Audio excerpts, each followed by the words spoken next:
Welcome to Abundantfy Wisdom, where we delve into the depths of the past to uncover the untold stories and remarkable events that have shaped our world. In this episode, we embark on a journey back in time to explore the captivating tale of one of the most iconic ships in history, the Titanic. Here's an intriguing fact that sheds light on the dynamics aboard the Titanic. Did you know that passengers traveling in first class were approximately 44% more likely to survive than their fellow passengers? The Titanic, a floating masterpiece and a symbol of human ambition, set sail on its maiden voyage in 1912. From the grandeur of its luxurious interiors to the bustling activities on board, it was a marvel of its time. On that fateful day, the Titanic carried a diverse array of passengers, wealthy elites seeking opulence, emigrants with dreams of a better future, and dedicated crew members ready to navigate the vast Atlantic. Little did they know that their journey would be forever etched in history. However, tragedy struck in the cold, dark waters of the North Atlantic. The unthinkable happened, an encounter with an iceberg that sent shockwaves through the world. What followed was a race against time, as acts of heroism and sacrifice emerged amidst the chaos. The story of the Titanic continues to resonate with us today, as we seek to understand the human spirit in the face of adversity. Join us as we unravel the mysteries, share survivor accounts, and explore the legacy of this iconic ship that remains embedded in our collective memory. As we delve into the depths of the Titanic's history, we are reminded of the triumphs, tragedies, and lessons that shape our world. Stay tuned to Abundant History as we bring you captivating narratives from the past, connecting us to our rich heritage. The RMS Titanic, a luxury steamship, sank in the early hours of April 15, 1912, off the coast of Newfoundland in the North Atlantic after sideswiping an iceberg during its maiden voyage. Of the 2,240 passengers and crew on board, more than 1,500 lost their lives in the disaster. Titanic has inspired countless books, articles, and films, including the 1997 Titanic movie starring Kate Winslet and Leonardo DiCaprio, and the ship's story has entered the public consciousness as a cautionary tale about the perils of human hubris. The Titanic was the product of intense competition among rival shipping lines in the first half of the 20th century. In particular, the White Star Line found itself in a battle for steamship primacy with Cunard, a venerable British firm with two standout ships that ranked among the most sophisticated and luxurious of their time. Cunard's Mauretania began service in 1907, and quickly set a speed record for the fastest average speed during a transatlantic crossing, 23.69 knots or 27.26 miles per hour, a title that it held for 22 years. Cunard's other masterpiece, Lusitania, launched the same year and was lauded for its spectacular interiors. Lusitania met its tragic end on May 7, 1915, when a torpedo fired by a German U-boat sunk the ship, killing nearly 1,200 of the 1,959 people on board, and precipitating the United States' entry into World War I. The same year that Cunard unveiled its two magnificent liners, J. Bruce's May, chief executive of White Star, discussed the construction of three large ships with William J. Peary, chairman of the shipbuilding company Harland and Wolff. Part of a new Olympic class of liners, each ship would measure 882 feet in length and 92.5 feet at their broadest point, making them the largest of their time. In March 1909, work began in the massive Harland and Wolff shipyard in Belfast, Ireland, on the second of these three ocean liners, Titanic, and continued non-stop for 2 years. On May 31, 1911, Titanic's immense hull, the largest movable man-made object in the world at the time, made its way down the slipways and into the River Lagan in Belfast. More than 100,000 people attended the launching, which took just over a minute and went off without a hitch. The hull was immediately towed to a mammoth fitting-out dock where thousands of workers would spend most of the next year building the ship's decks, constructing her lavish interiors and installing the 29 giant boilers that would power her two main steam engines. According to some hypotheses, Titanic was doomed from the start by a design that many lauded as state-of-the-art. The Olympic-class ships featured a double bottom and 15 watertight bulkhead compartments equipped with electric watertight doors that could be operated individually or simultaneously by a switch on the bridge. It was these watertight bulkheads that inspired Shipbuilder magazine, in a special issue devoted to the Olympic liners, to deem them practically unsinkable. But the watertight compartment design contained a flaw that was a critical factor in Titanic's sinking. While the individual bulkheads were indeed watertight, the walls separating the bulkheads extended only a few feet above the water line, so water could pour from one compartment into another, especially if the ship began to list or pitch forward.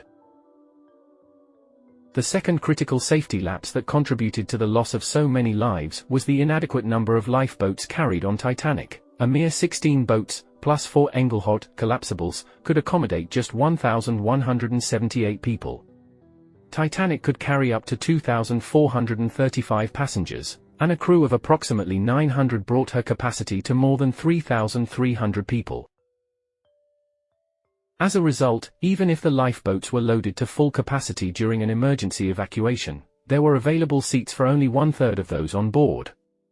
While unthinkably inadequate by today's standards, Titanic's supply of lifeboats actually exceeded the British Board of Trade's requirements. Titanic created quite a stir when it departed for its maiden voyage from Southampton, England, on April 10, 1912.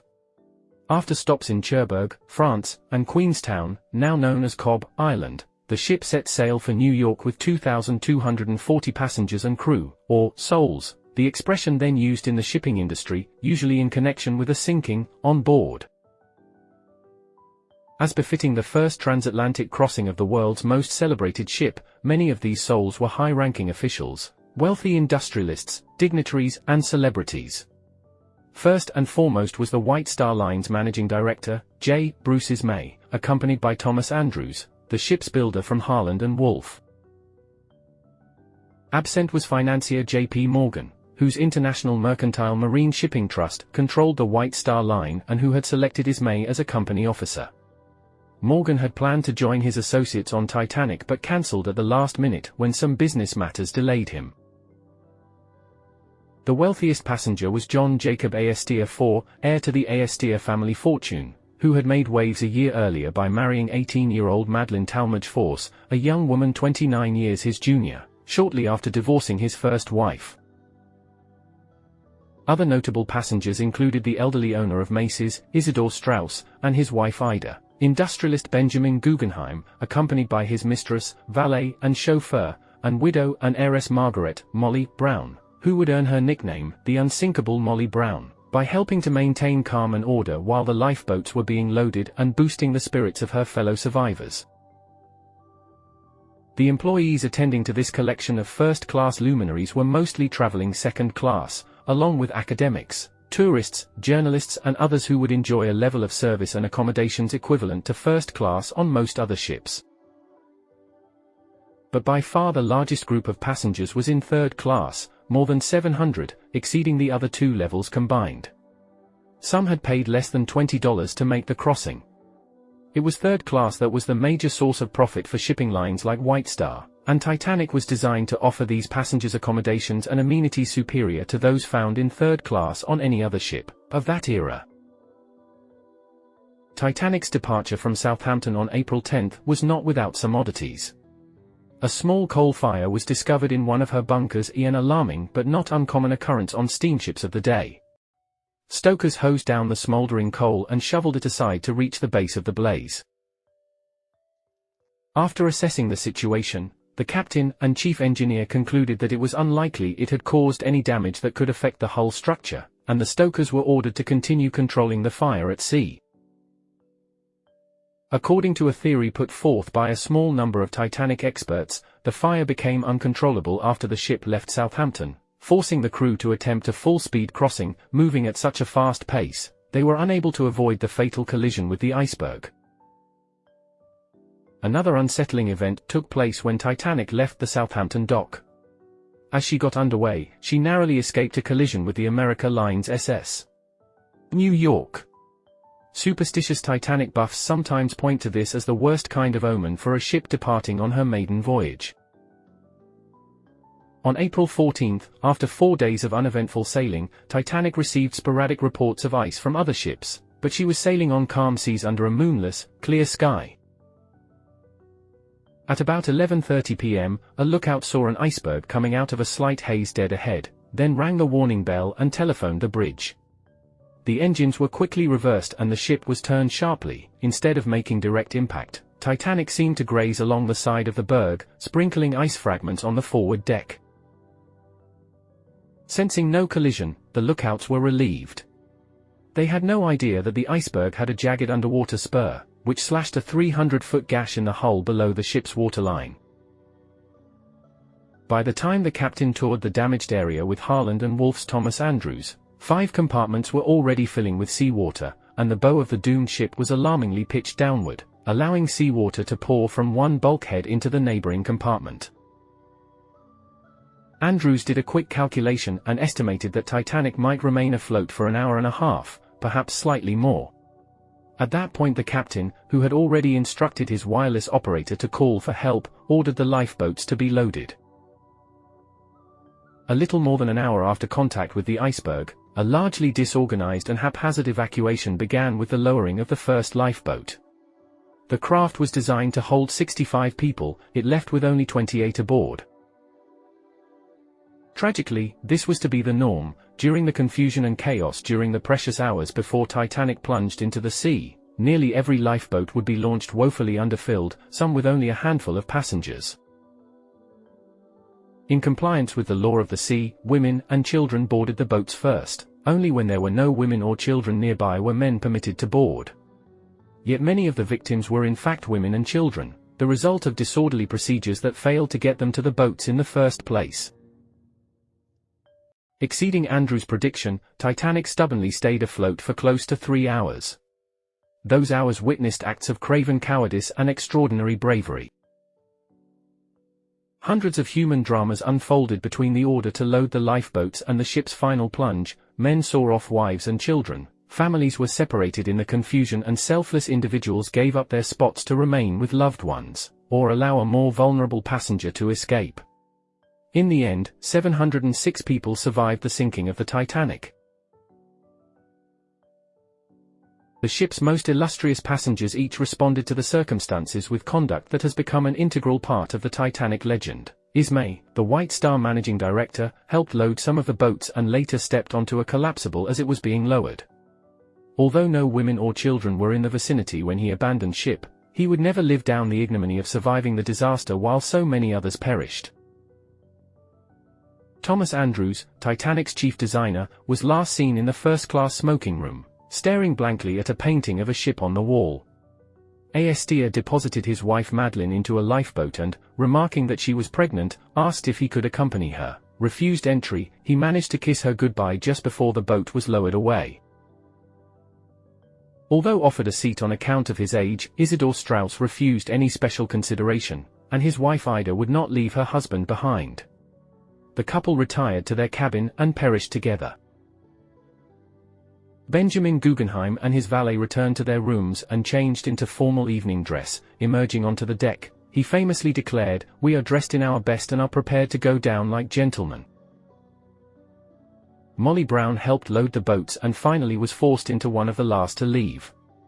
She implored its crewmen to turn back for survivors, but they refused, fearing they would be swamped by desperate people trying to escape the icy seas.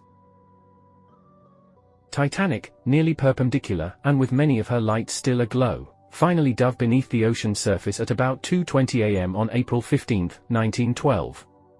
Throughout the morning, Cunard's Carpathia, after receiving Titanic's distress call at midnight and steaming at full speed while dodging ice floes all night, rounded up all of the lifeboats. They contained only 705 survivors. At least 5 separate boards of inquiry on both sides of the Atlantic conducted comprehensive hearings on Titanic's sinking, interviewing dozens of witnesses and consulting with many maritime experts. Every conceivable subject was investigated, from the conduct of the officers and crew to the construction of the ship. Titanic conspiracy theories abounded. While it has always been assumed that the ship sank as a result of the gash that caused the bulkhead compartments to flood, various other theories have emerged over the decades, including that the ship's steel plates were too brittle for the near-freezing Atlantic waters, that the impact caused rivets to pop and that the expansion joints failed, among others. Technological aspects of the catastrophe aside, Titanic's demise has taken on a deeper, almost mythic, meaning in popular culture. Many view the tragedy as a morality play about the dangers of human hubris. Titanic's creators believed they had built an unsinkable ship that could not be defeated by the laws of nature. This same overconfidence explains the electrifying impact Titanic's sinking had on the public when she was lost. There was widespread disbelief that the ship could not possibly have sunk, and, due to the era's slow and unreliable means of communication, misinformation abounded. Newspapers initially reported that the ship had collided with an iceberg but remained afloat, and was being towed to port with everyone on board. It took many hours for accurate accounts to become widely available, and even then, people had trouble accepting that this paragon of modern technology could sink on her maiden voyage, taking more than 1,500 souls with her. The ship historian John Maxstone Graham has compared Titanic's story to the Challenger space shuttle disaster of 1986. In that case, the world reeled at the notion that one of the most sophisticated inventions ever created could explode into oblivion along with its crew. Both tragedies triggered a sudden collapse in confidence, revealing that we remain subject to human frailties and error, despite our hubris and a belief in technological infallibility. As we conclude our exploration of the Titanic's history, we are reminded of the enduring legacy of this remarkable ship. The Titanic continues to captivate our imaginations, serving as a symbol of human ambition and the consequences of unchecked hubris. Today, the Titanic stands as a solemn reminder of the lives lost and the stories untold. It serves as a testament to the fragility of human endeavors, and the importance of valuing safety and preparedness in the face of great challenges. The Titanic's legacy lives on through ongoing research, exploration, and preservation efforts. Through the tireless work of historians, archaeologists, and passionate individuals, we continue to unravel new insights and preserve the memory of those who experienced the tragedy firsthand. The story of the Titanic teaches us valuable lessons about the strength of the human spirit, the power of unity in times of crisis, and the importance of cherishing every precious moment of life. Join us on Abundant History as we continue to journey through time, uncovering captivating stories that shape our understanding of the world. Don't forget to like, subscribe, and hit that notification bell to stay connected to our historical explorations. Thank you for joining us on this poignant voyage through the history of the Titanic. Until next time, remember to embrace the lessons of the past as we navigate the currents of the future.